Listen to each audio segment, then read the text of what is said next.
My name is Lynne McIntee, and I'm a humble moderator for the Afro-Caribbean Cultural Festival. I work with Moksha Canada Foundation, but we want to do a shout out to the Afro-Caribbean Cultural Festival for allowing us to be here today, Moksha Canada Foundation as well. Before we get started in explaining what the festival is about and what the underscore of the topics are, we will just do a short land acknowledgement on the virtual platforms we are on today. I would like to begin by acknowledging the Indigenous people of all the lands that we're on today. While we meet today on this virtual platform, I would like to take a moment to acknowledge the importance of the land, what we call home. So thank you to all on this virtual platform, and thank you for allowing us to be here.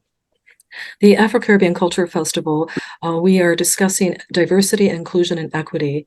The festival's mission is to celebrate, showcase heritage, and promote local and international talents from the Afro-Caribbean Diaspora.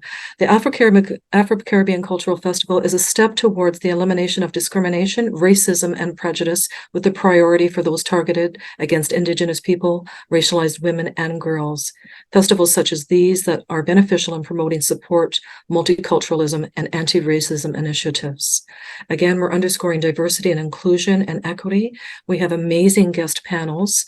So we're talking today on a panel discussion, but we'll also be doing on Monday, September 4th, a festival itself, and it's going to be at the Metropolitan Center on Finch Avenue in Scarborough. So we welcome you to join us for that and celebrate life and celebrate each other. So thank you for allowing us to be here today. All right, and some of our guest speakers, I'll just do a quick shout out to them at first, and then we can talk about the questions that we have issued to all. We have Loni Frank, who is a Master of Arts in Child and Youth Care from Toronto Met University. And Loni, I wonder if you could give us a wave so our listeners and viewers know who you are. There we are. Thank you for being here again. And we've had the fortune to have Loni on another panel with us before in the past, and very grateful for you being here once again. Thank you so much. Thank you, Loni. Appreciate that. And we have Melizia Mensa, who's a public servant and podcaster and a sociology major. We've also had the opportunity to speak with Melizia before in other panels. And I wondered if, Melizia, if you could give a wave to our listeners and viewers. Yeah, thank you. Thank you very much. Appreciate that. All right, I'm going to hop over to Alison Armstrong, who's an investigator for the SIU. And she is, there she is on the screen, just giving us a wave. And that's our first time spending time with Alison. So very appreciative of you being here and sharing your expertise as well. Hopping over to Princess Trinidad, who is a singer, songwriter, composer, poet, and disc jockey. Had the pleasure of spending time with Princess Trinidad in a few various spaces and platforms. So really appreciate you being a guest expert today. Thank you. Thank you very much. And then we have Joe Martino, who is the Director of Special Investigations Unit, the SIU. He is joining us today as well and sharing his expertise. Hi, Joe. Thank you. Thank you all for being here. Much appreciated. So we're underscoring diversity and inclusion and equity, and we're really fortunate to share this platform because not everybody gets an opportunity to be in person. So thank you for taking the time in your busy schedules to share your knowledge and expertise along the way. And hopefully we're learning and growing and accessing resources and services that we'll talk about today as well. One of the first questions for our guests were, everyone had the same question. Diversity and inclusion and equity are commonly used terms these days. Please help us understand these terms. I'm going to start out with Loni, please, and thank you, Loni, if that's okay. Coming from your perspective, your work, and your life's experiences, diversity and inclusion and equity. Please help us understand those terms from your perspective. All three? Yeah, you can actually go for it, and just feel free to go where you want in the conversation, and we can. Sure. Yes, they're commonly used indeed, and have almost become trending words that have lost their true meaning. So when I think of diversity, the word itself means different, differences. And I like to think of a variety of representations, specifically pertaining to identities and identities that we experience oppression and discrimination in. So I think things like ethnicity, age, gender, orientation, sex, abilities, the ways that people are different. And a lot of times when we think of diversity, we think of things that we can see. So I can see your gender, not necessarily gender, I can see your race, I can tell perhaps your age, but there are also ways or things that we can't see when we're thinking of diversity. So I can't necessarily tell how old you are specifically. I can't tell if you have any different needs or abilities or disabilities. So those things tend to be invisible, but are ways that make us different from each other. And I think diversity is important when we're walking into a space. I know for me, when I'm walking into a space, do I see myself somehow represented here, whether it be in the people that are working here or I'm sharing space with, or somewhere in like the makeup of the space, so artwork or things on desks and posters on the walls, ways that we're different and that people who are different are accepted in that space. Diversity is important, and it's the first step, because if we don't have differences, then how do I feel included? So I think that is a good segue into inclusion. Inclusion to me is a place where I feel like I belong, a place where I feel comfortable. People here care for me. And that's really important because, again, if I'm in a space, I want to feel like I belong to that space. So inclusion is belonging to a space. And then diversity, inclusion, and equity. Equity is a funny term. I think a lot of us get that term confused with equality, but equity to me is about getting people what they need. Equality is everyone having the same thing, but equity is really about people having what they need. And in a perfect world, people would be okay with some getting more and some getting less. We're not necessarily there yet, in my opinion, but yeah, I think that's how I'll start the conversation. Thanks so much. Thank you, Loni. That's awesome. I appreciate that. And just wanted to do a shout out to our guests as well, too.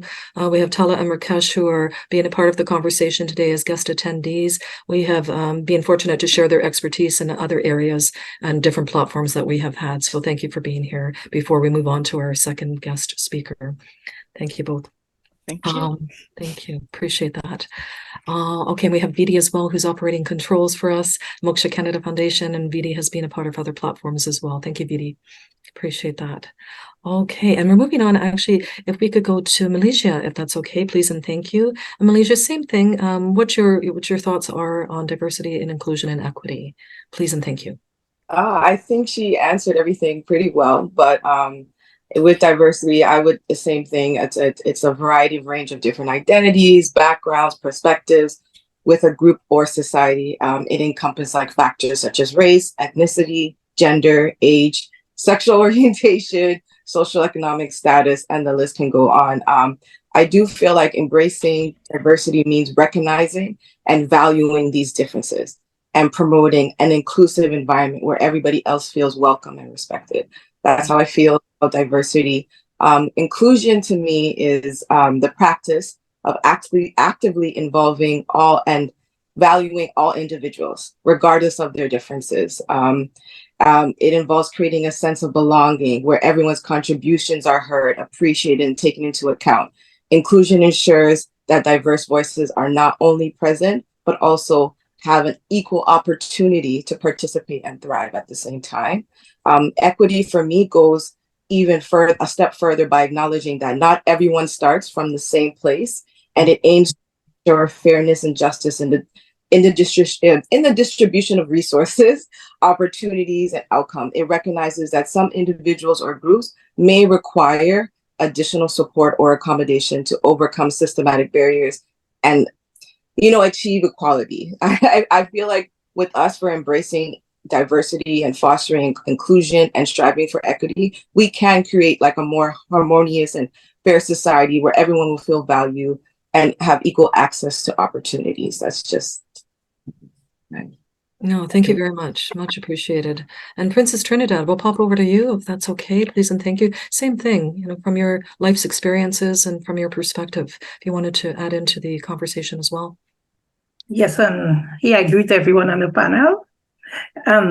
What diversity to me, it's where we all should be included equally, with the same quality of life. Because when we say we are in a diverse place, we need to be like together. We all should be on the same page. Like we all should be accepted equally as one. Because we are here, we all came here the same way, right? There's no difference how we come here. So we should be all together. And talking about diversity, sometimes we use these words, but there's no action towards it. Some of us, we say, yes, this is diverse. We are diverse. We are in a diverse place. But this one is treated better than that one. We don't need that. For us to come together and we say we are in a diverse country or a diverse world, we all have to have the same standard or quality of life. So it's not that this one diversity, one side, this one is better than that one. We all have to be together, equal opportunity, equal chance of life, equal, accepted the same way. Because sometimes what we do here, we say diverse. Some people, like, they have more, they have less. They are treated so different. So we all feel so let down to say we this word has been used so many times now, and we're still not seeing that happening. Yes, so this is what, and is in all areas, all avenue, from workplace to meetings to anything, even shows, anything, because as you mentioned, I am an artist, and when we say diversity, we still notice a difference in all the different ethnicity that what goes on out there. You still see where people are treated differently when we all should be as one, when we're talking about diversity. So it's in all, we need an all inclusion. Thank you. Thank you. Much appreciated. I appreciate that very much. And thank you very much. I wonder if Alison, if it's okay if we pop over to you for the same thing and jumping onto the platform of the other part of the conversation. Please and thank you. Diversity, equity, and inclusion from your work and perspective and life's experiences. Absolutely. Thank you. Thank you. With what's been said so far on the panel, I agree with everything that's been said. Everybody's bringing some good points together and adding to the points that have already been made. I agree, diversity is the differences between all of us. I would go a step further with inclusion. Comfort is important, but before we can even get to comfort, safety. People need to feel safe in these spaces in order for inclusion to happen, and for people to feel comfortable. So I think creating environments that are safe for people of all the diverse cultures and different backgrounds and things like that, the safety is very important. Within the SIU, we deal with the public directly, all different walks of life, people from all different kinds of backgrounds. And we would like our organization, our agency, to reflect those people that we serve. And that's what we're working towards. So in terms of diversity and inclusion, safety is very, very important for the diverse culture. And then we can achieve equity once everybody has that safe environment that they feel included in, right? Then we can get to the point where I liked the definition of equity, where it's we all have an even playing field. That's the end goal, that we all have an even playing field. So I agree with all of that. Awesome. Thank you very much. Appreciate that. Joe, and if you wanted to jump in conversation, same thing, please and thank you for our listeners and viewers. We're here for the Inclusive Youth Festival, Moksha Canada Foundation, Afro-Caribbean Festival, and really wanted to be inclusive today in our conversation because we're underscoring diversity and inclusion and equity. And all of our guest panelists today come with expertise and knowledge that we can learn and grow from. So we really appreciate that very much. Joe, from the SIU's perspective and the director's perspective, please. Well, thanks to Moksha Canada for the invitation into the Afro-Caribbean Cultural Festival. Just a quick word about the SIU. We are a law enforcement oversight agency, a civilian agency, and we get called in to do investigations of police conduct that result in serious injury or death. and at the office, it is our job to do those investigations and ultimately to lay charges if warranted by the evidence in criminal investigations. And if the evidence supports it, we will go ahead and lay those charges, which are then prosecuted. So just by way of a quick background of the SRU, diversity, equity, and inclusion. Where do you begin? I think most of the panelists have touched on much of what I wanted to say. I agree with everything that's been said. When it comes to equity, the one thing I guess I would add is it's important so much, I think, to recognize the inequities of the past and the continuing inequities of the present. I sense there's still so much opposition to that, even to this day, when we talk about systemic racism in policing or in policing oversight, that there's a kind of immediate sort of get your back up against it among some quarters. I think that's really makes things so difficult in terms of moving forward on some of these issues. So I think, at least here at the office, some of the things that we can do is training and education, just to continually impart on staff that this is the world in which we live. And it's been an education for me. I'm constantly growing and learning. And so I think if there's the one thought at this stage that I'd like to have is just recognizing those inequities, those systems of inequities that have been there, that continue to be there, and that we need to address. And once we recognize them, then proactive efforts to sort of try to deal with those issues, particularly when it comes to leadership in public service agencies. Thank you, Joe. I really appreciate that. And I wondered if we can take a moment to ask any questions. I know what came to mind was Inclusive Youth Festival, because we had Tala actually on a panel that we had previous to this meeting. And Tala, you had shared a great deal of knowledge as well. And I wondered if you had any questions for our panelists at this point with the first question that was posed to them. What does diversity, equity, and inclusion mean to them?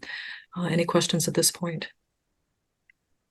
Right now, thank you so much for having me as a guest attendee. It's been amazing to hear just all of your perspectives and experiences on this question. I think one question that I kind of thought of for Mr. Martino, Ms. Armstrong, working in the SIU, I won't give like a full introduction of myself, but I sit on the Durham Regional Police Youth Advisory Committee, and we do really talk a lot about how we can engage youth in our community within diversity, inclusion, and equity, and how we're able to like facilitate opportunities for youth to have a voice. And my role on that board is really to represent the Black youth of Durham and really be able to have a say in legislations and policies that the police really bring or have their officers do, and really ensure that every interaction with the Black youth doesn't end in death, essentially. And so I think my question was really, how do you incorporate diversity, inclusion, and equity into your role within the SIU, and what, I guess, advice would you give to myself and I guess other youth who are engaging or entering the space of policing in that way? Thank you, Tala. I'm just going to jump in for a moment. That's actually our second question for our panelists. How can human services organization adopt diversity and inclusion and equity framework?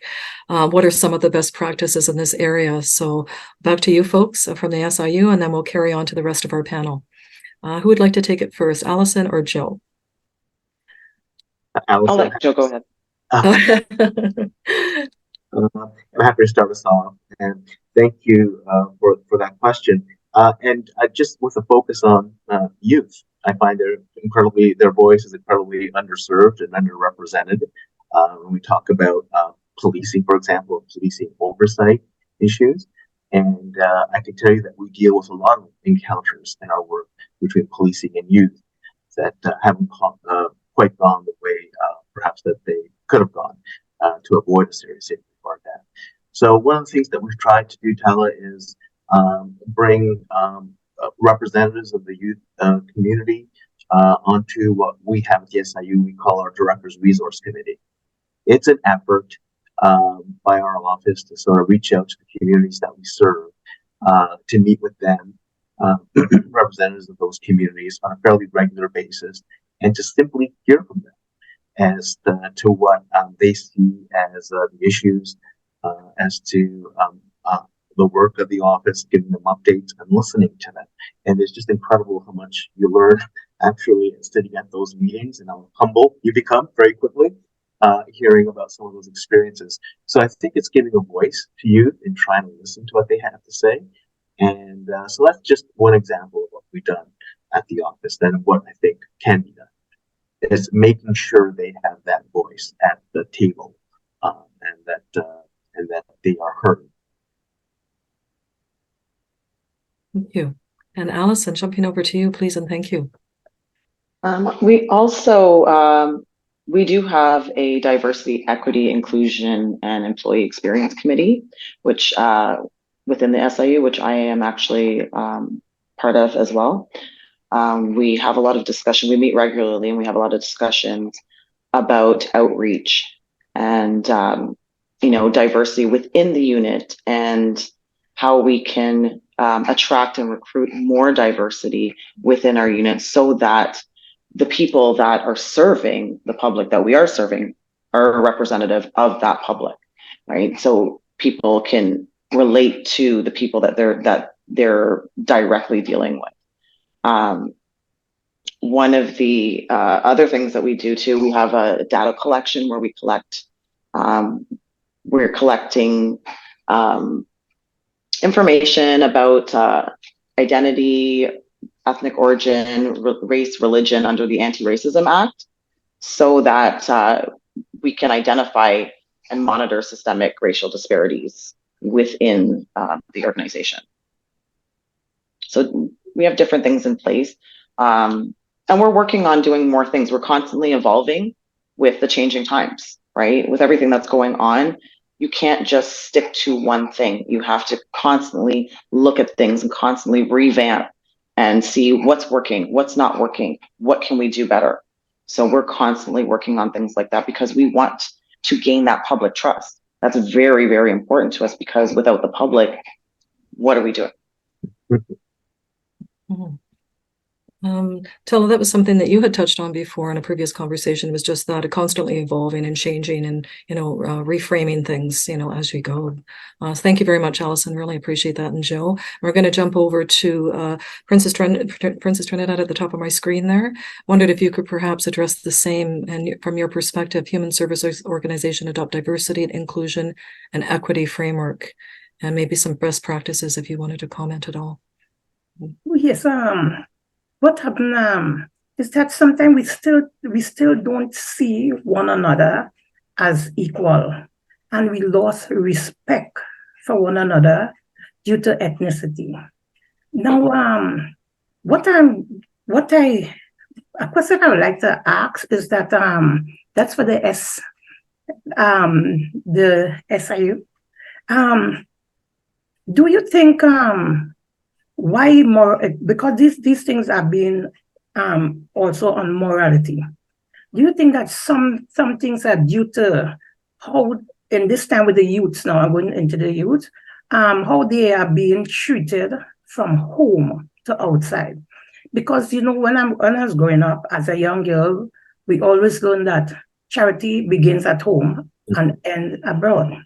So I want to know what is causing all these problems with the youth right now, due to even with the this directly to the policing and the way they approach the youth, or even the youth think that they are just there, they are powerful, that they can do what they want because what they learn in home, they have nothing learned in home. The majority of them, there's no example home from their parents.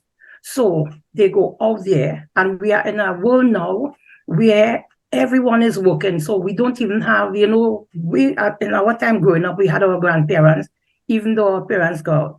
Right now, grandparents or parents, everybody, and their children seem to be same age. As parable again, instead of the dog wagging its tail, the tail wagging the dog right now. So I want to know if all that has come out into society, that there is no morality, no love. And when children go out there, the youths go out there, they go out there angry because of what they are seeing home, and having a hard time also with policing.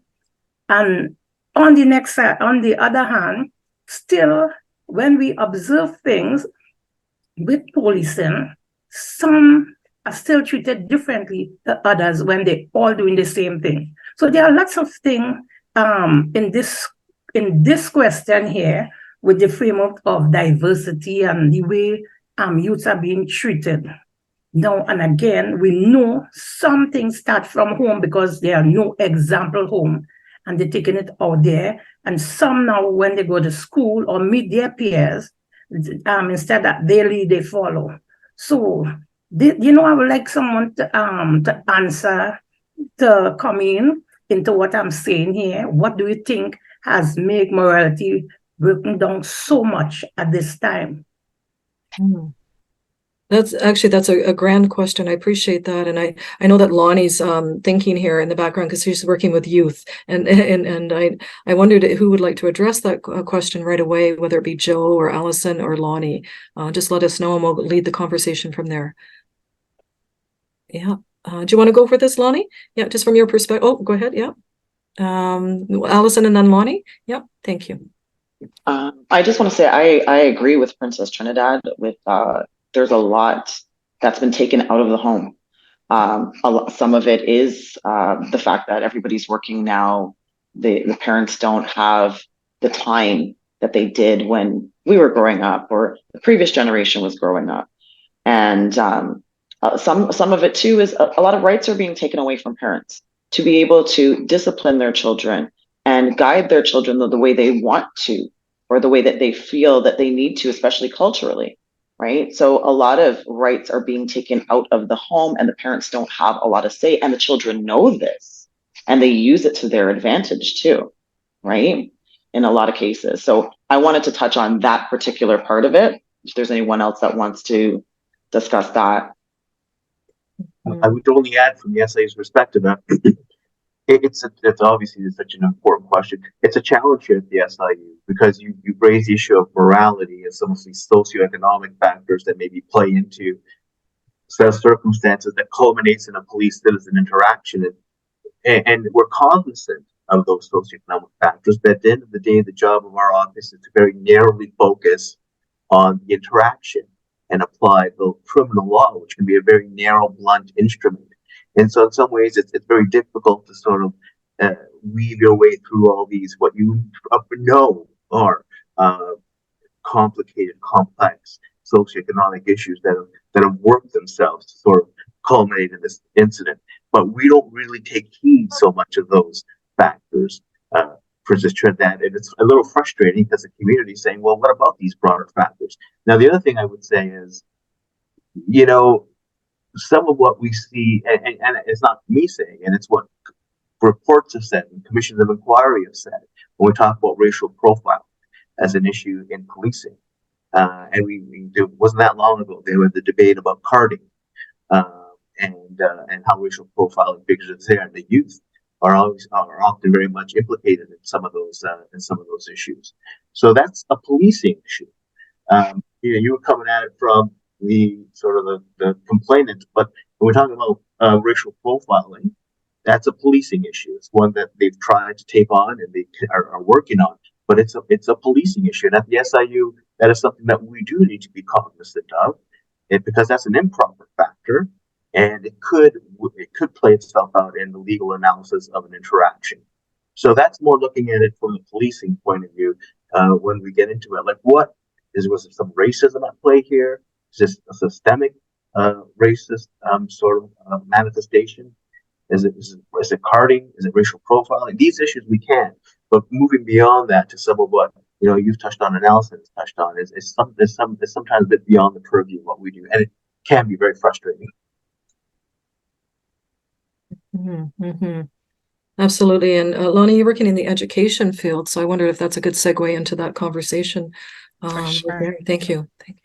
Yeah, so the first thing that comes to my mind is the idea of childism, which is the oppression of young people.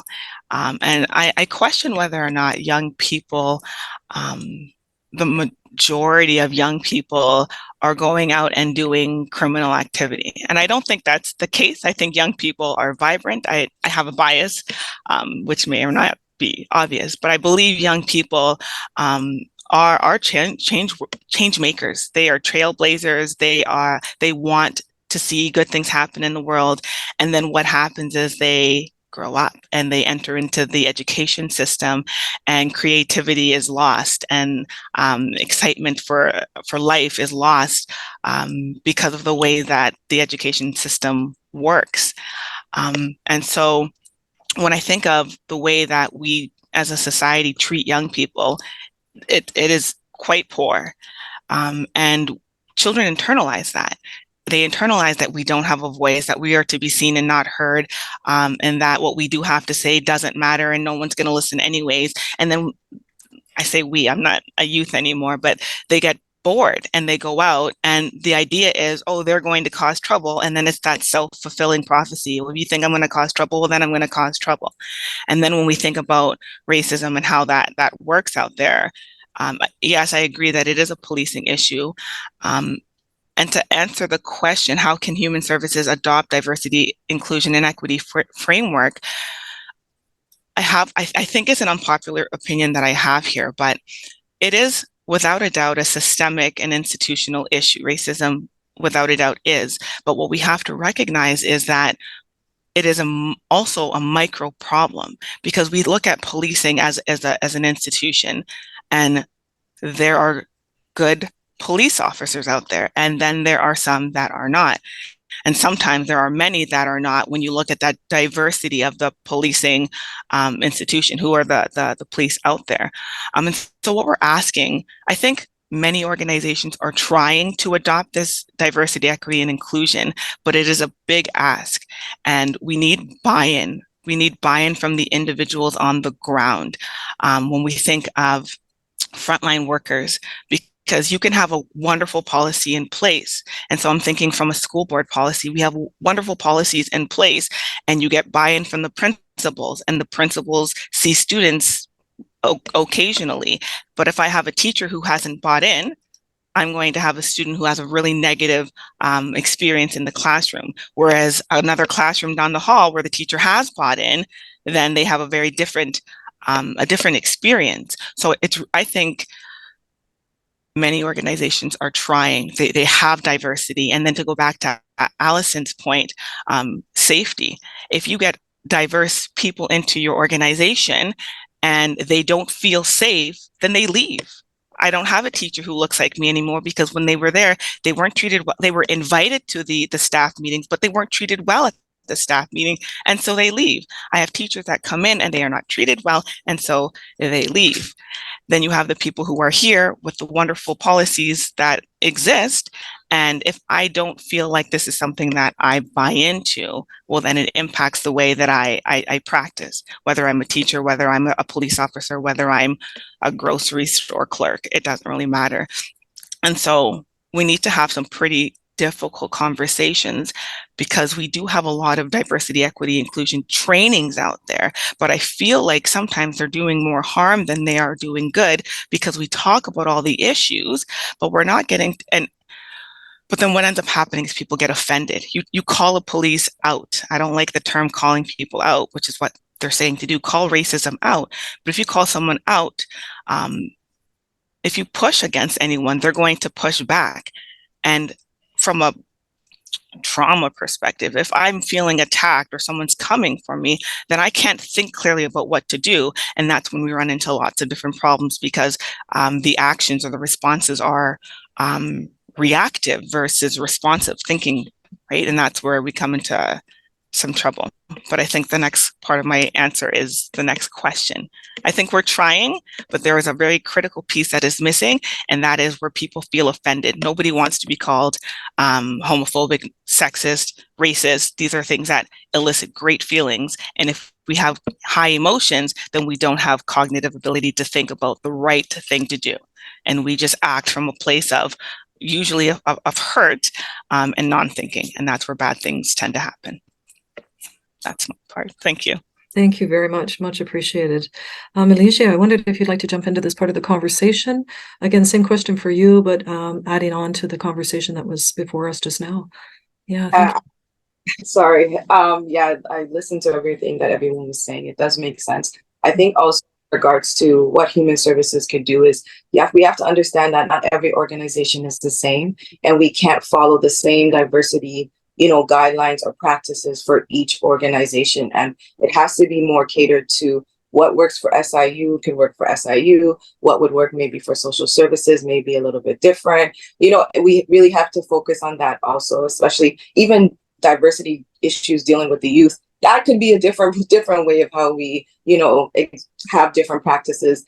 And I also believe too, I think what everybody else was saying is that we need human resources needs to make sure that there is a diverse environment so that the youth are coming in and they're able to see different types of people in different types of positions, including leadership positions, whether it's, frontline. They need to be able to have that type of experience. And again, what everybody else said, everybody needs to be heard. The training needs to be catered to the organization. Also resources. I think that, we always say, okay, let's talk about diversity, let's do this, but there isn't any resources that people can refer to or go to after their training. Like, so just say if there is, a general public servant, we go through our regular training, they give us those, those little resources that like those little quote, like those little things that you can read up, but there isn't anything else that you can expand on. So I think that also needs to be looked at also too. That's pretty much it. And also even just fostering relationships with other and collaborating with other organizations too. You can have those type of, maybe that would be able to help you expand in regards to your, your issues, like organizations like this organization or SETC or anybody that could be able to assist, different type of organizations to help in regards to administering diversity and helping in regards to inclusion. Mm-hmm. And Antella, we had a conversation previous, and it was about legislation. We can have all the legislation in the world, but it's breaking it down to those, instead of the bigger picture, breaking it down to those few sentences that can actually be adaptable and put into action, right? Yeah.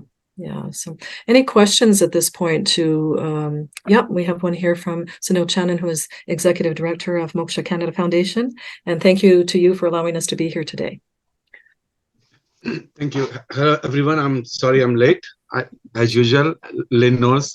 Oh, good. You're busy. Late, busy doing some things. Anyways, I was listening, and Princess, some of the people, Loni and all these people, they know me, like what we're trying to do, bring the organization, or like different organizations and like policing and schools, all these people trying to be bringing together. So we all learn from each other and basically learning what we are not doing right. I mean to say, we all know diversity, inclusion, the words are very nice, we look different people, but if you ask 10 people what is the definition of diversity, nobody will say the same. Everybody have a different way of saying this is diversity, this is inclusion, this whatever, right? So what I believe, that education is important. It starts from school and your parents and your home. Then talk about youth and policing. Those things are later. First, if your home is, like they're teaching you, talking to the kids, the right things, like, of course, everybody's busy, right? But it's your kids. You have to spend time with them. Like you spend, I spend 1 hour on myself today, like spend 30 minutes on your kids, talk to them, see what they're thinking, because if you're not going to talk to them, that thinking going to be like this big. And then we are trying to say police is bad, police is good, or laws are not good, laws are bad. No, start from your own home, schools, and also the education. Like when you have the people, make sure they know what is the meaning of diversity, inclusion. That's what I'm thinking. That's what we're working from last 7-8 years at least, by the name of diversity, but we are doing from the last 20 years, all these things. Slowly we are going there, and some of the people, they know what we are doing from the last couple of years. Inclusion, equity, equality, all those words, we're trying to put together for everybody so we can learn from each other. Nobody's perfect here. The police or so-called, we are talking about police, SIU, all these people. No, it starts from us. If we are right, we will teach right. And then when they go to school, they will be better. Everybody do their job, everybody do their part.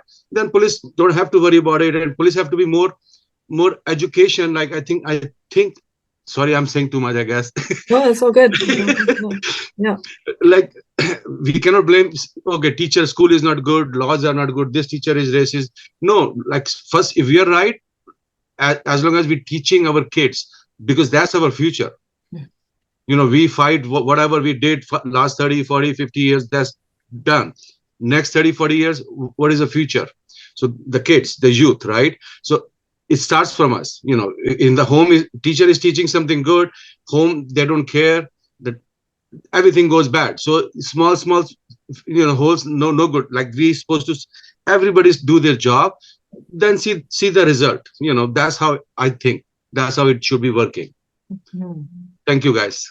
No, that's awesome. Thank you very much. And that really is pertinent in the conversation. And I'm jumping back to Tala again, because you made a point previously in another conversation we had about intergenerational and how important that is in our lives. And that's what we're all talking about here, that moral compass. It starts somewhere. Where does that start?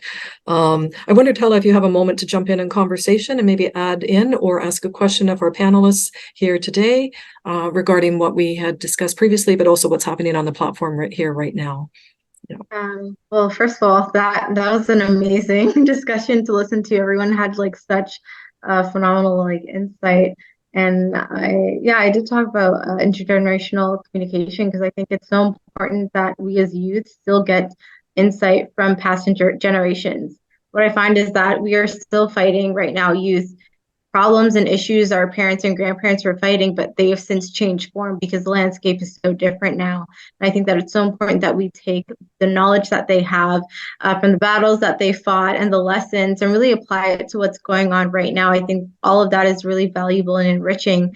I think to speak on Miss Princess Trinidad's question, and also in collaboration with Armstrong and Mr. Martino, when it starts from the home, like Mr. Chanan was saying, it starts from what you're telling your kids, the kind of conversations you're having. So if you, and as Ms. Armstrong was saying, like these parents they are getting their rights as parents being stripped away, because now society and culture and TikTok and Instagram are guiding their children. They are their parents. And so when you're now in that space, these kids are going to have pushback, obviously.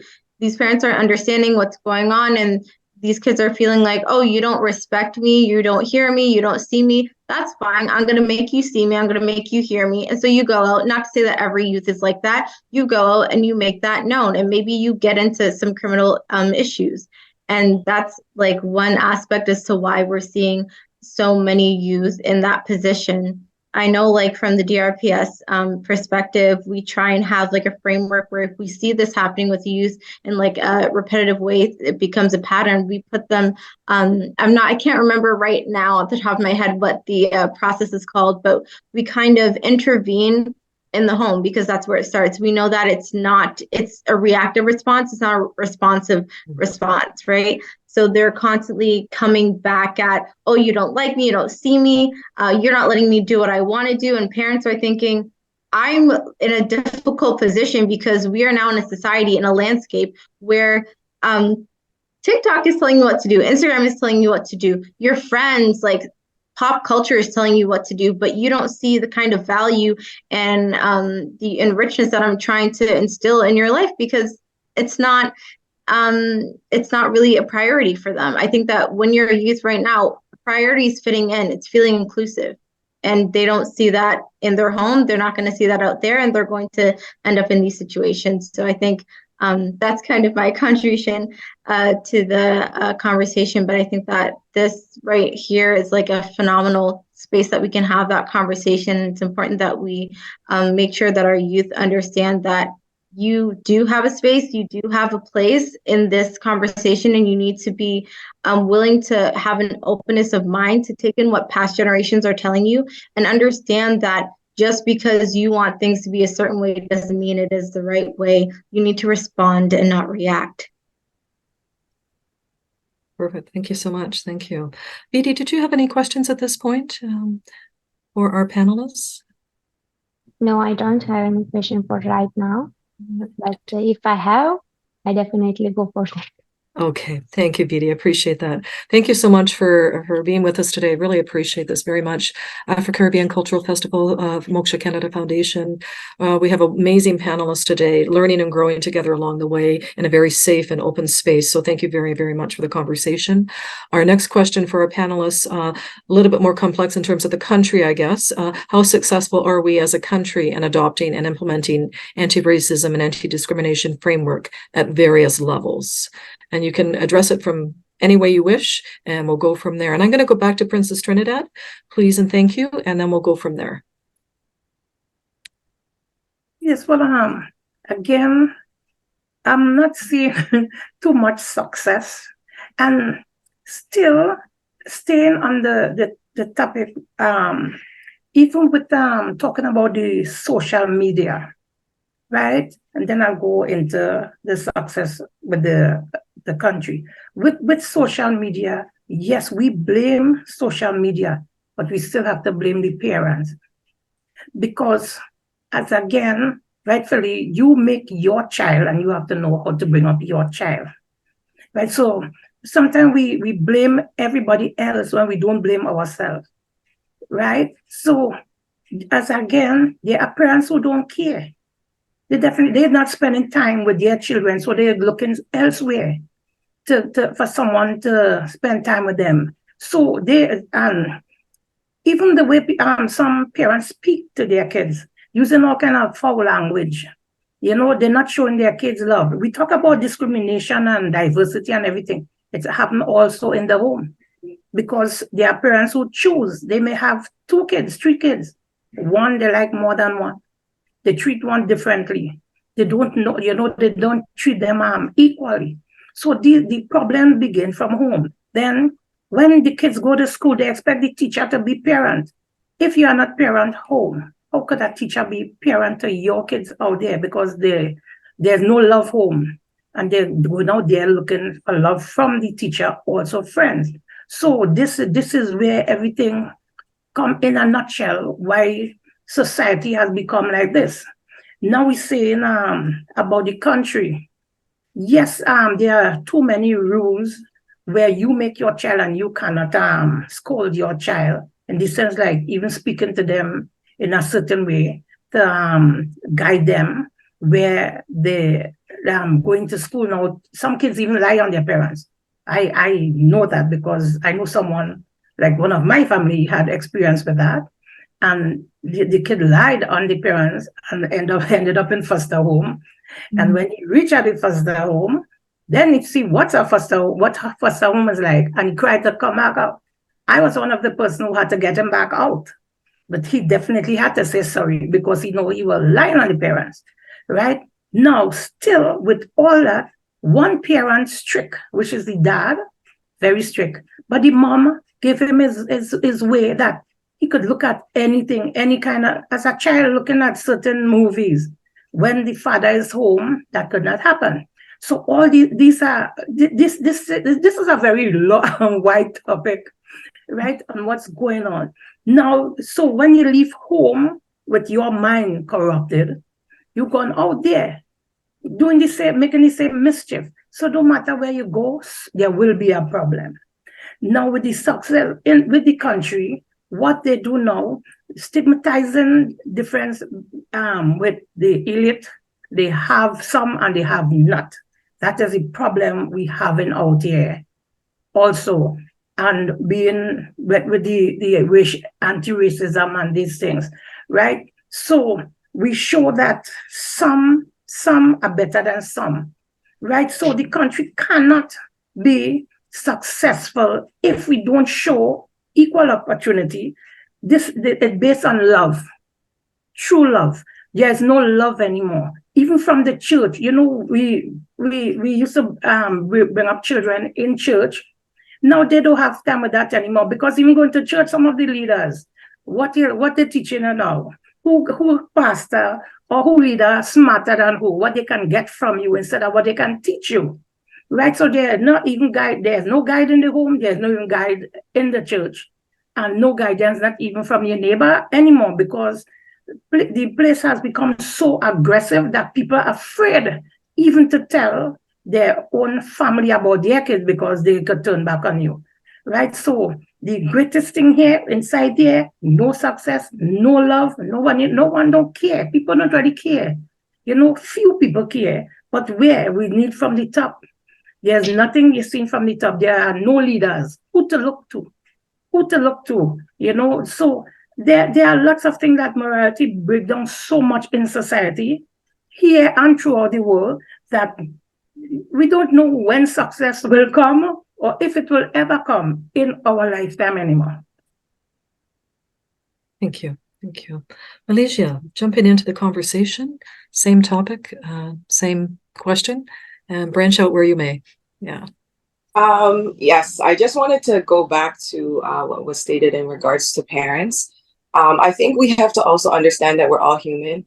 And I know, we solely rely, I'm from Ghana, and it is your parents' responsibility to take care, but there's also a community that should also be important. We as individuals, as elders, whether we're in our 30s, our 40s, we should be able to provide some type of support or a safe space for children.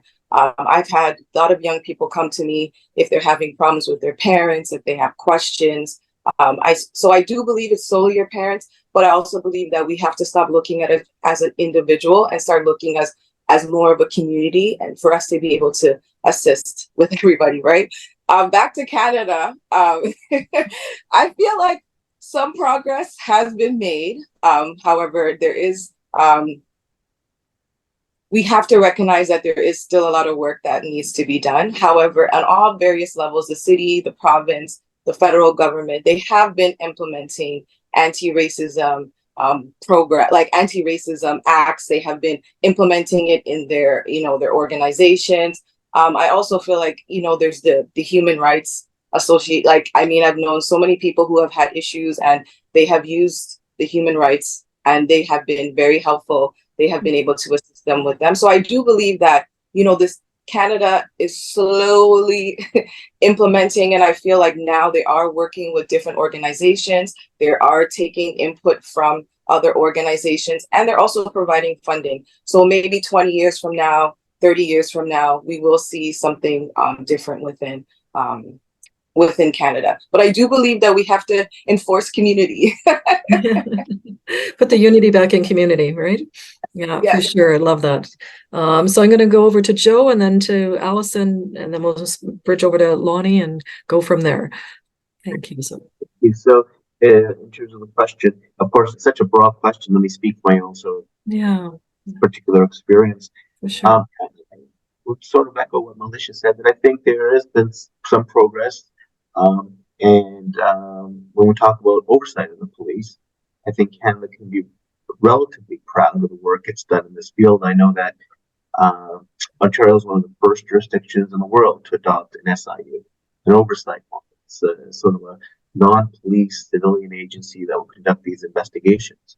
And over the years, other provinces have come on board to the point now where most provinces in Canada have a civilian oversight agency of one form or another. And I can tell you that Canada leads the world when it comes to civilian oversight of the police. We're far ahead of our neighbors to the south. We have delegations from all over the world that come in and have a look at how we do business.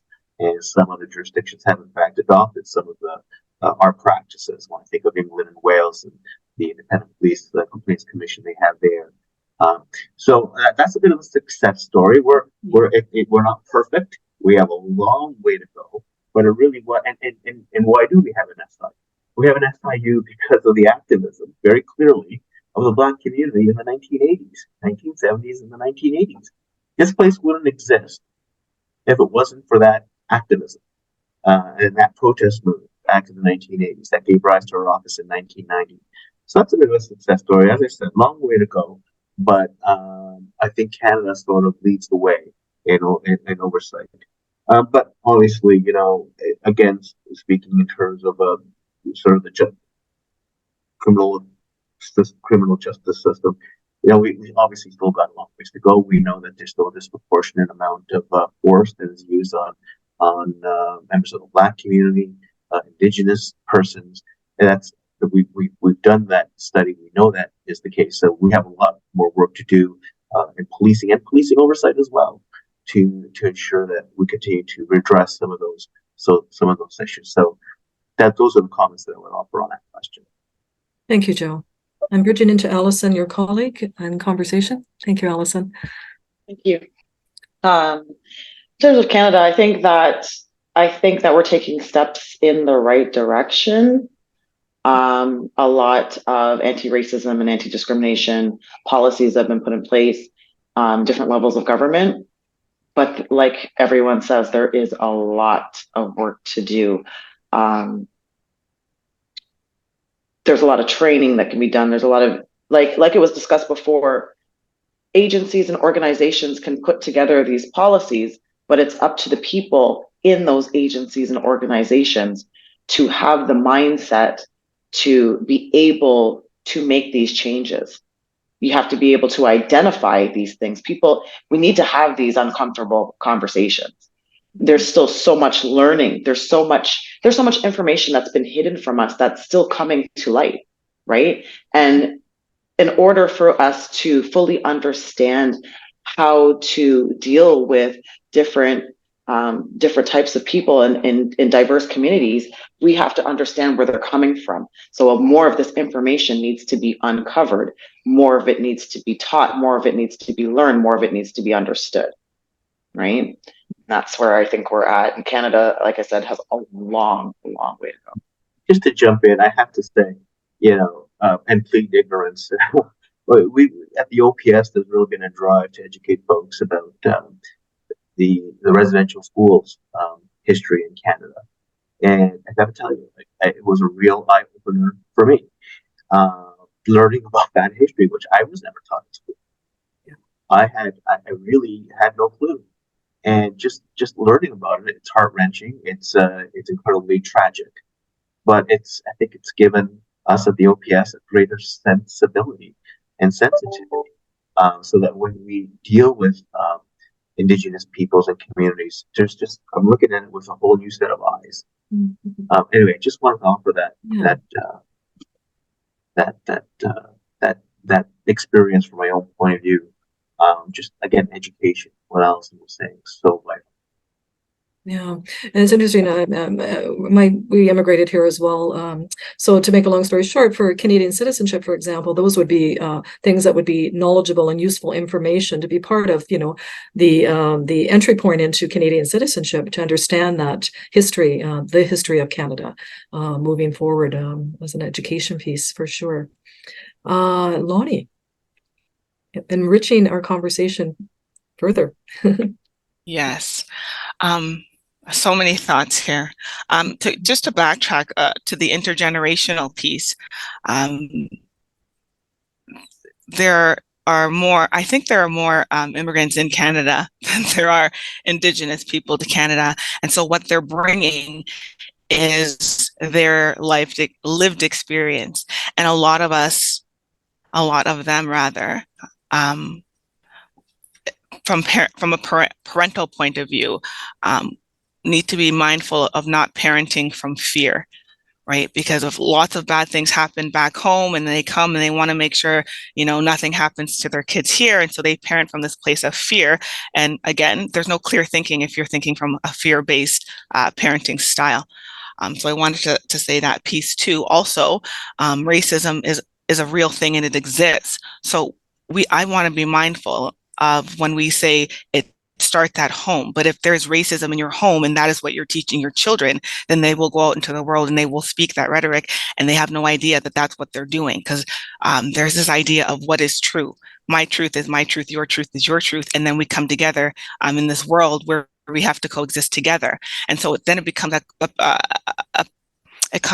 a point of listening to other people, listening with open ears, with open hearts, and not offense. People will take offense, right? Because if I'm saying to you, your truth is not true, because that's when we're talking about racism, we're saying, one race is better than the other race, and each side thinks they're right and they're true. And what we're asking people to do is unlearn, right? You're talking a lot about learning new things, in the learning, there has to also be an unlearning of things that you have known, right? And things that we were brought up with, right? Because there's a lot of things that I knew that I was taught from my parents that are absolutely incorrect, right? And someone had to tell me that, and I had to be in a space to hear it and then change my own way of thinking, way of learning, way of doing, way of being. And then everybody that I come in contact with, I need to be open to hearing what they're saying and considering that to be a new truth, right? And again, when we're looking at older generations, that's decades of wrong information, right? And so when we come to Canada and what we're saying, this is diverse and this diverse country, now we're saying, that back home, we think this way or we treat people this particular way. And so you come to Canada and you do the same thing. This is why we have the problems that we're having in 2023. We're still trying to tackle racism, sexism, all these things because we're doing the same things we've been always doing. And so when I think about Canada, yes, we are moving in the right direction because the hope is that we will come to a place where we can live harmoniously with other people, but we are slow moving because those conversations Alison was talking about, those difficult conversations where someone is saying that truth that you believe and have believed for all of your life is actually inaccurate and is harmful to other people. That's a hard thing to swallow. And I think that's where we are right now with all these trainings, is that we're bringing these things up. These are the problems that we're having. Let's acknowledge that these problems are being had. And we do that, and that's good to do. But what we're left with is the guilt and the embarrassment and the shame. And then when people are overwhelmed with those feelings, they shut down their critical thinking because it's like, I just feel so bad.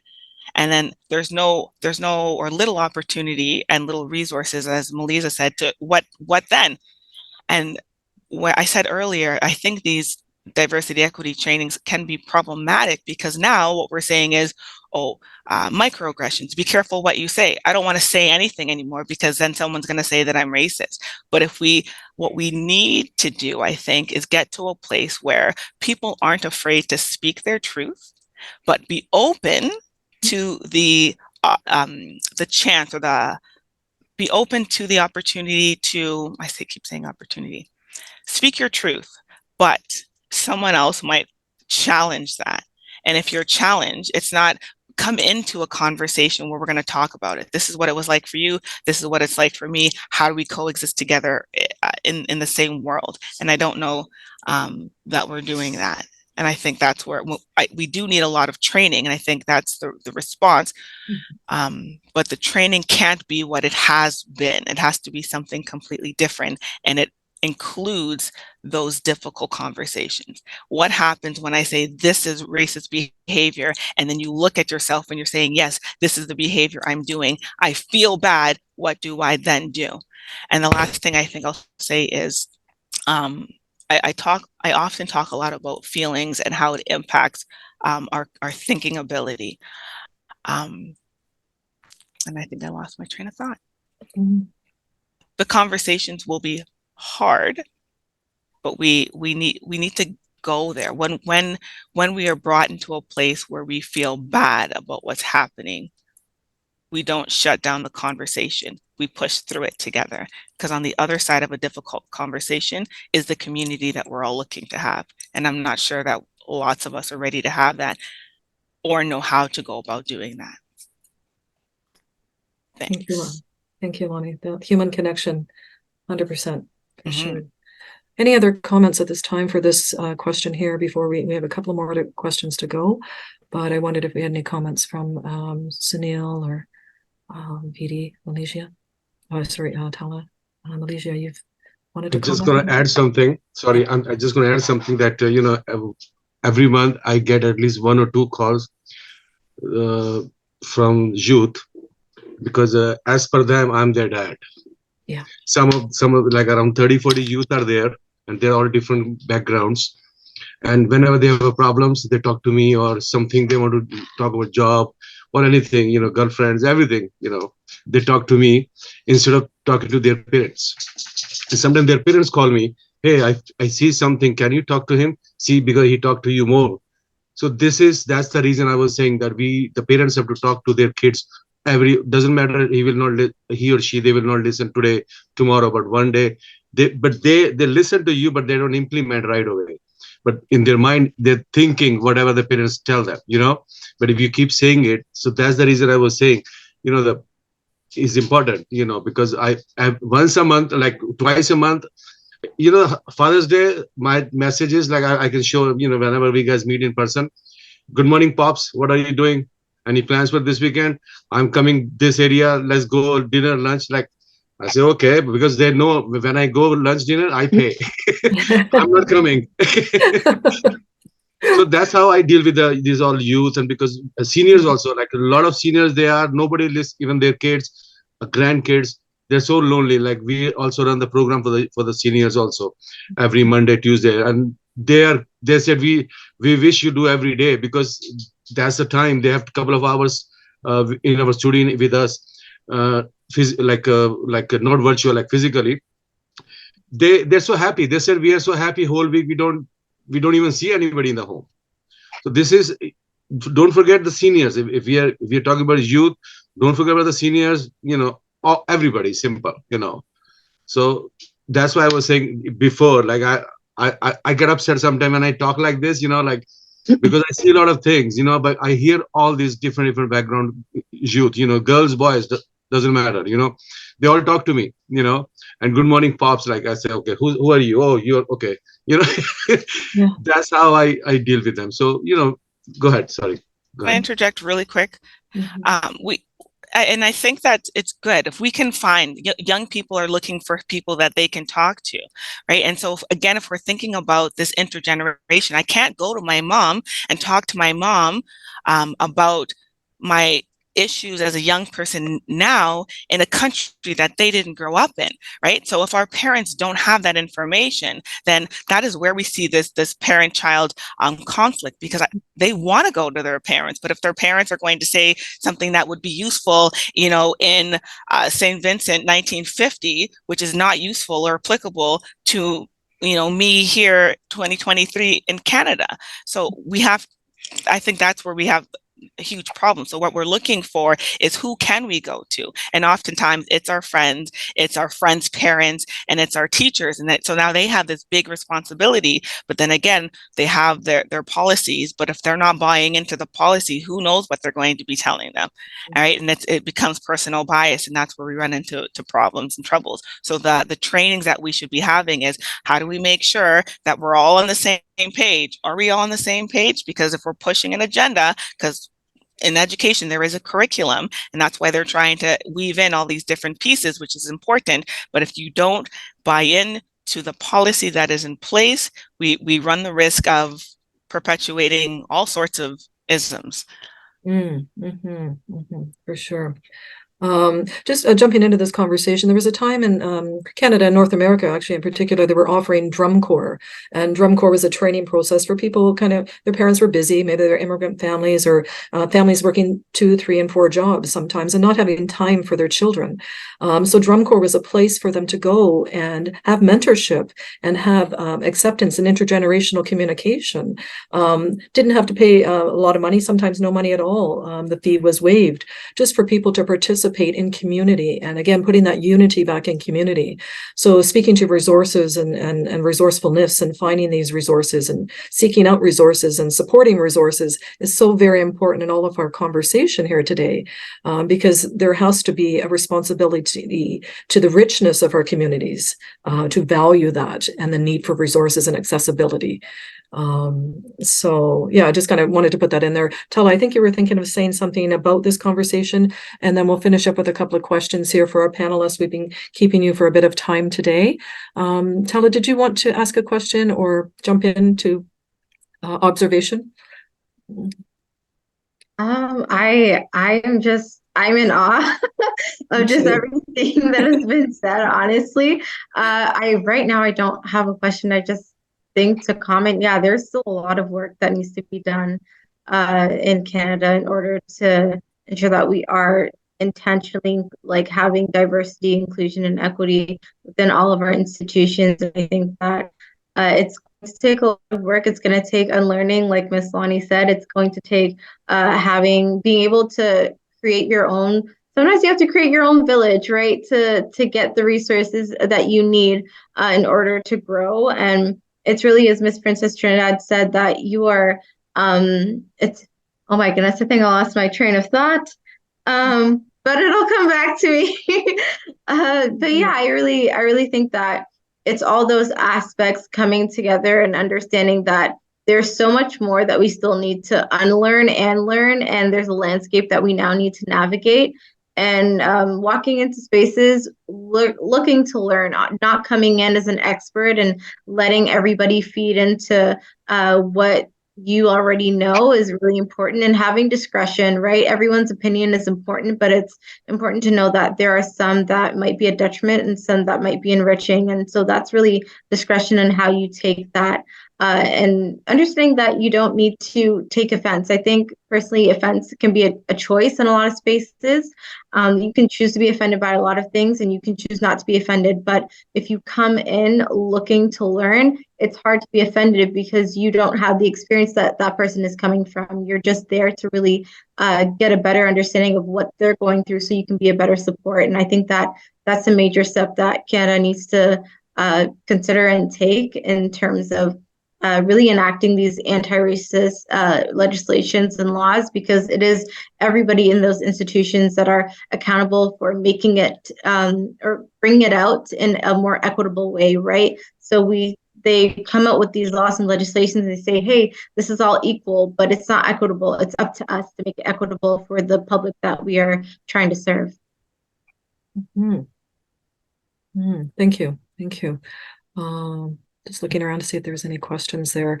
The other questions kind of bridge into each other. Why is cultural competence and sensitivity relevant? That's kind of what we've been talking about here, but if anybody would like to just jump in freely, we can take anybody that would be interested in addressing that. Yeah, go ahead, Alison. Yeah, thank you. Well, I think it touches on some of the things that were already spoken about with regards to like the intergenerational things and learned behavior, things that we have to unlearn.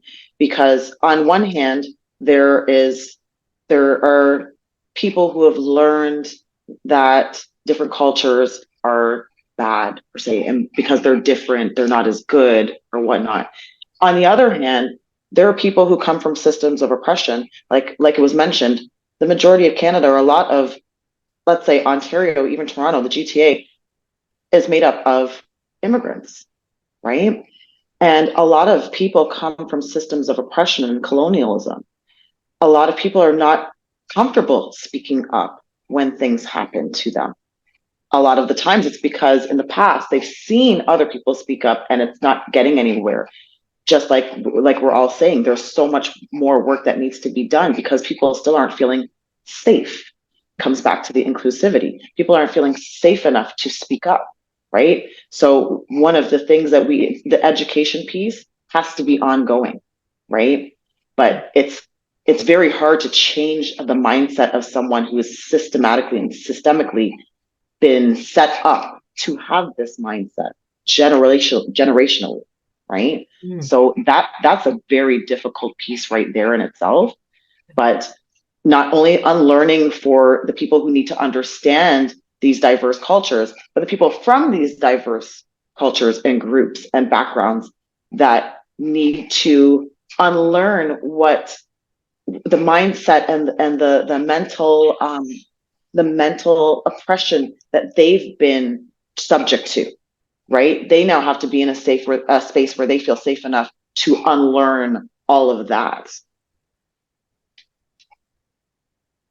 Nice. Yeah. Thank you. Thank you. Anyone else want to jump in there with that question that was posed to everyone, but we've kind of been touching on throughout our whole conversation, cultural competence and sensitivity. Why is it relevant? I think we've kind of addressed that, but feel free to jump in with points. Thank you. I just want to add that I do think that it's culture. It's It's relevant because it enables professionals to have to better understand and respond to the diverse needs of individuals and communities they serve. So it is, to me, very important. That was just the only thing I wanted to add in regards to that. Yeah, no, it's the core of yourself. That's very important to you as a human being, right? Yeah, for sure. Thank you, Melizia. Loni, you had your hand up. You were going to comment. Yeah. Thank you. It's relevant because we live in community. We're dealing with people, and the world is diverse. Canada's diverse. Toronto is diverse. And to me, cultural competence means understanding that culture plays a major role in how people show up and participate in the world, including our own selves. And then understanding that there may be similarities and differences, and then we should strive to learn about an effort to live peacefully wherever we are in the world. And I think folks in working in human and community services have the power and the authority to provide support to people, but they also have the responsibility not to misuse or abuse that power and authority. And if they are of the mindset of doing that, like understanding, being aware that I have this power and I have this authority, and whoever I'm working with, how do I ensure that I'm working with, not doing to or not doing for, but working with them in their best interest. A reciprocal for sure, not talking at, but talking with and cultivating. Yeah, for sure. Thank you, Loni. Appreciate that. Did I see another hand? Quick thought from my perspective, if I could, it's just very practical and important, I think, example at the SIU is training our investigators and some of the different cultures and communities that they will need to deal with to do their work, and some of the cultural cues that they need to be attuned to. So, for example, we're constantly assessing credibility at the SIU. We will take note of a person's body language or demeanor, or how they express themselves in language. And if you're not familiar with certain cultures, you might assume something that's simply incorrect. Yeah. So in sort of the traditional sort of landscape, you'd say if someone is not looking you in the eyes, maybe they're not telling you the truth. But in some cultures, they don't look at you in the eyes. It's just a sign of respect. And those are just a little example. But if you're not attuned to that, you're liable to go completely off the rails in terms of what you think is being communicated to you. So I just again, an example from the law enforcement sort of oversight world of how important it is that our investigators have some of that basic sort of cultural competence. They're never going to be expert in another person's culture, but we need to train them at least to sort of be attuned to asking those questions. Is this, what does this mean exactly? And again, can't tell you the number of times I put my own foot in my mouth because of my own ignorance. But learning some of that, it helps you do your job so much better. And Joe, that's coming from a place of authenticity, right? I mean, that's you're being real, and we're learning and growing along the way, and that's the way it is. Sometimes we have to relearn things that we've learned in the past, as people are saying here today. So, no, you were going to jump in there, yeah. No, yeah. I was just thinking to say thank you to SIU, Joe especially, that his team came to our festival in August 7 and 8, and a lot of people don't even know what is SIU. Even the city employees, what is this SIU? I say Google it, and they okay, like they don't even know. So I appreciate that people are getting comfortable to learn new things, because they always listen or hear in the news or TVs and all that stuff. SIU is investigating. So, okay, whatever. Who is the police? They don't know, So I appreciate that. My whole team appreciate, that everybody's learning something to coming to the festivals, not just taking pictures and stuff, but learning something which is important, That's all. Yes. Awesome. I just wanted to add to what Joe was saying about the training. Like within the SIU, one of the things that I do love, especially as a person of color, we do have a lot of the trainings that Joe's speaking of, and the format in which these trainings are done, they're not, so to speak, whitewashed training. We're having those uncomfortable conversations, right? And it's a very respectful environment. We've had, like he spoke of, we've had recently the Indigenous Peoples training, where we dove into the history, right, and the residential schools, and it was very, very moving. People were emotional by the end of it, but we touched on those hard topics. A few months ago, we had an anti-bias training that, again, was a very open but safe environment where we had these uncomfortable discussions, but they were respectful and it was very well managed, right? Mm-hmm. And I appreciate the fact that we have these ongoing trainings because it's important, especially with the community that we deal with, right? It's very important that we understand who we're dealing with so we can better, we could help ourselves to make them more comfortable so that they can trust us, so that we can help them. Can I come in here now? You okay with the Princess Trinidad and then Loni? Yeah. Yeah, I will commend the police service here because I know in Canada we have some of the best police. And yeah, they may, nothing, no one will be perfect, but yeah, they are the some of the best police we have here. And what I would like to see is that the communities, it would be nice if they are community police and that sometimes they just step into the area, to see what's happening. Even like when those kids playing, they come around to see what's going on outside there. So they will have a little fear or discipline to say, the police then will come around to see what's happening, and just make friends with them. Because sometimes this is what these kids want, so that they will talk up. This is how you know what's going on. Make friends with them. Don't come around for them to be scared. Because I observe lots of things. Sometimes kids come to me because I'm always by myself. Sometimes they even think I'm a police myself, right? So they will come and ask me question, Miss, and ask for a little advice. So I know if they see police come around, very friendly, with them, like when they playing or something, some of them will open up to the police and they will know what's happening at home or in the community without asking them, just be friendly with them. Now, going to the culture part now, yes, we all say we come from different cultural background and we talk about diversity. It's nice that we are also in a country where there are so many different ethnicity here and different backgrounds that it's nice that we exchange. So we learn more about one another culture. And I think we will be very happy to know that this culture have this one have that. Even with the diversity program you all have, which I performed on, I met you all. I met lots of different people, and when starting this one, when you see the different dances, different singing, the different culture that each and everyone have, it's nice for us all to be together.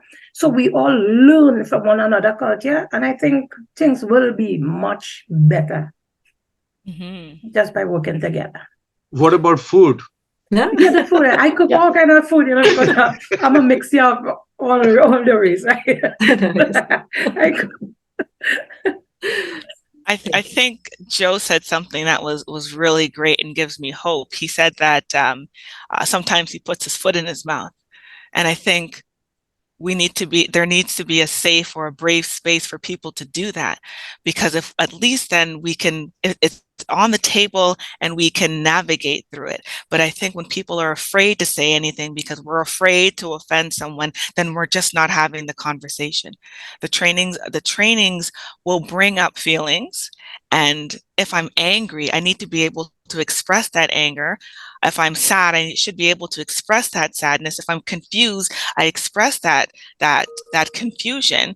And then with the hope that other people will just take it at face value again. And it's a learning opportunity. What is making you upset? This is my perspective. What is your perspective? What is your understanding? This is my understanding.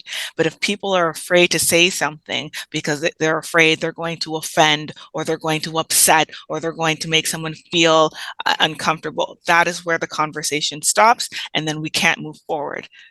And so when you said that, Joe, my heart was full because that lets me know that we're moving somewhere and we're having these conversations, as Alison was saying, where people are not afraid to say what they're thinking. And you can change thoughts when they are brought to the table. If my foot is, but then it's like, then you have to be in the position to say, yes, oh, look, this is me and my foot is in my mouth. Can someone help me take it out? And not take offense to that. And if we get to that place, I think we'll be moving so much further. Again, we're in the right direction, but we're stalling, we're slow moving because people want to say something. But what about that? But what about this? I work in some colleges, local colleges, and not every time, but oftentimes when we're having these trainings, the question is, are you coming willingly or are you coming because someone forced you to come? Because if you're forced to come, it's mandated, it's mandatory, and you're coming with closed ears, then we've lost the battle. I can have all these great things to say, but you're not listening to me because for any number of reasons. So we want to get to a place where people are coming and they can say, you know, I'm annoyed that we're doing this again. We're having this conversation again. We're talking about racism again. We're talking about sexism again. Yeah, we are, because the things that are on people's minds and hearts haven't actually been brought up. And when they are brought up, it's in an incident and they have to be dealt with then. So why don't we have the training where people can be forthcoming and leave offense at the door, have the conversation. And again, on the other side is community. Thanks. Thank you. Thank you. Those sounds like words of wisdom, Loni. Would that be your final comment? I think so. I think we're wrapping up our Yeah. conversation here today for the Afro-Caribbean Cultural Festival panel discussion. I wonder, final comments or words of wisdom, as Loni segued into, for our panelists before we go and say goodbye. Anybody else? Melizia, any final comments? No? Anyone else? No? We just want to encourage you to come on out to the festival September 4th, and it's at the Metropolitan Center in Scarborough. We want to do a shout out to the Afro-Caribbean Cultural Festival for allowing us to be here today, Moksha Canada Foundation for allowing this safe platform for us to have the discussion, learn and grow together, and be in a human space together and put the unity back in community. So thank you for allowing us to be here today. Thank you to all of our guest experts today. We really appreciate you being here, and for our guest attendees. Thank you. My name is Lynne McIntee. I've been a humble moderator in this process. Thank you so much. Take care. Bye-bye. You too.